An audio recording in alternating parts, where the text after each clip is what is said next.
আজকের দিনটা আমার জন্য অনেক বেশি কষ্টের ছিল। প্রায় 1 মাস যাবৎ মায়ের কাছে ছিলাম। আজকে যখন সবাইকে ছেড়ে চলে আসতে হচ্ছিল, ওই সময়টা খুব কষ্ট হচ্ছিল। কেন যেন মায়ের কাছে যখন থাকি দিনগুলো এত তাড়াতাড়ি চলে যায় বুঝতেই পারি না। যদি এমন হতো সবসময় একসাথে থাকতে পারতাম তাহলে কতই না ভালো হতো। আসসালামু আলাইকুম, কেমন আছেন সবাই? আমার মনটা আজকে ভীষণ খারাপ, কারণ মা বাবাকে ছেড়ে আসার সময়টা আমার মনে হয় প্রতিটা মেয়ের কাছে অনেক বেশি কষ্টের। সবকিছু রেডি করে নিচ্ছিলাম, এদিকে ব্যাগ সবকিছু গুছাই নিচ্ছিলাম। মনে মনে তো খুব বেশি কষ্ট হয় যখন ব্যাগটা গুছাই, মনে মনে ভাবি আবার কবে ব্যাগ গুছিয়ে আসতে পারবো, ওই দিন অনেক বেশি খুশি লাগবে। চলে যাওয়ার পরে আম্মুর হাতের রান্না, আম্মুর হাতের সবকিছু অনেক বেশি মিস করব। এখানে তো খুব ভালোই দিনগুলো গেল, আরামে আয়েসে গেল। এখন থেকে ব্যস্ত শুরু হয়ে যাবে। প্রায় 1 মাস আমি আমার বাসা থেকে দূরে আছি। তো অবশেষে এখন বাসায় যাওয়ার পালা। জানি না বাসার কি অবস্থা হয়ে আছে। তো এখানে তাড়াতাড়ি করে আমরা রিক্সা ধরে নিছিলাম, কারণ ট্রেন যদি মিস করি তাহলে আবার সমস্যা হয়ে যাবে।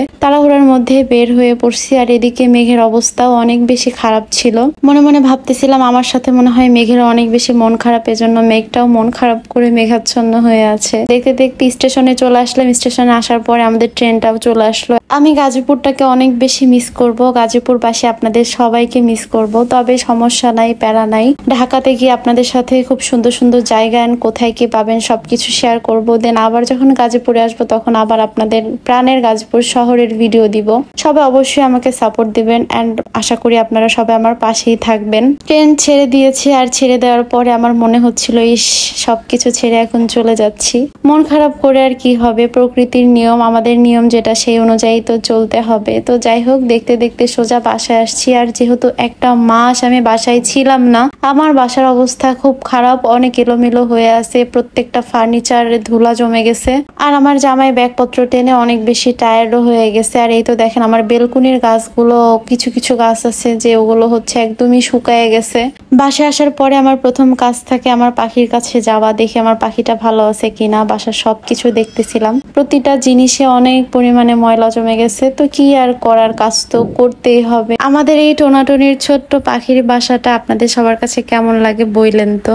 আসলে আমার এই ছোট্ট বাসাটার প্রত্যেকটা জিনিস আমার অনেক বেশি শখের এন্ড সবকিছু আমি অনেক বেশি যত্ন করে রেখে দেই। যেহেতু বাসার সবকিছু পরিষ্কার করতে হবে, এজন্য আমি প্রথমে আগে রান্নাবাড়ি করে দেন সবকিছু করছি, ঘর ঝাড়ু দিছি, ঘর মুছছি। তো এই অবস্থা দেখে মাথা একদমই ঠিক নাই, তাড়াতাড়ি করে আমি কাজে লেগে পড়ছি। তো এত কিছু তো আর আপনাদের ক্যামেরাতে দেখানো পসিবল না।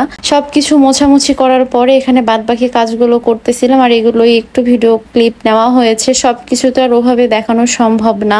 বাসার প্রতিটা জিনিসই যখন পরিষ্কার করতে হয় ওই টাইমটা অনেক বেশি কষ্টের। সত্যি কথা, একটা একটা করে সব জিনিস মুছে মুছে আমি পরিষ্কার করতেছিলাম। যারা বাসা বাড়িতে থাকে তারা একমাত্র জানে যে বাসায় যদি 1 সপ্তাহ না থাকা হয় বাসার কি একটা অবস্থা হয়ে যায়। আর সেখানে আমি 1 মাস দূরে ছিলাম। আর আমি যেহেতু একটু বেশি খুঁতখুঁতে টাইপের, আমার প্রত্যেকটা জিনিস গোছানো না থাকলে মনের কাছে একদমই ভালো লাগে না। তাই আমি A to Z সবকিছু এখানে পরিষ্কার করে গুছাই নিচ্ছিলাম। আমার কথা যে বাসায় জিনিসপত্র যেমনই থাক সবকিছু গোছানো থাকতে হবে। গোছানো ছাড়া আমার কাছে কোনো জিনিসই ভালো লাগে না। আমি অনেককেই দেখি বাড়িঘর কেমন এলোমেলো করে রেখে দেয়, আমার কাছে মনে হয় এরা কেমন ভাই। আমার কাছে এই জিনিসগুলো একদমই বাজে লাগে। আমার কথা যে সবকিছু সুন্দর গোছানো থাকবে, ওটা দেখতেও সুন্দর লাগে। সব কাজ শেষে আমি আমার টি টেবিলটার উপরে একটা সুন্দর ক্লথ দিয়ে দিছিলাম। এই কালারটা আমার কাছে অনেক সুন্দর লাগতেছিল, সাদা কালারের মধ্যে ছিল। বাসায় আসার পর থেকে কাজ করতে করতে একদম রাত হয়ে গিয়েছে। এখন আমার সব কাজ শেষ হলো, আর এই তো আপনাদেরকে আমি ফাইনাল লুকটা দেখাই দিলাম। আমাদের এই ছোট্ট পাখির বাসার লুকটা আপনাদের সবার কাছে কেমন লেগেছে অবশ্যই কিন্তু কমেন্টে জানাতে একদমই ভুলবেন না। তার সাথে একটা সুখবর আছে, গাজীপুরের জনগণ যারা আমার পেজে আছেন তারা অবশ্যই নেক্সট একটা সুন্দর ভিডিওর জন্য অপেক্ষা করতে থাকেন। খুবই সুন্দর একটা ভিডিও আসতেছে, সবাই পেজেই চোখ রাখেন। তো আজকের মতো এখানেই বিদায় নিচ্ছি, দেখা যাবে নেক্সট কোনো ভিডিওতে। আল্লাহ হাফেজ।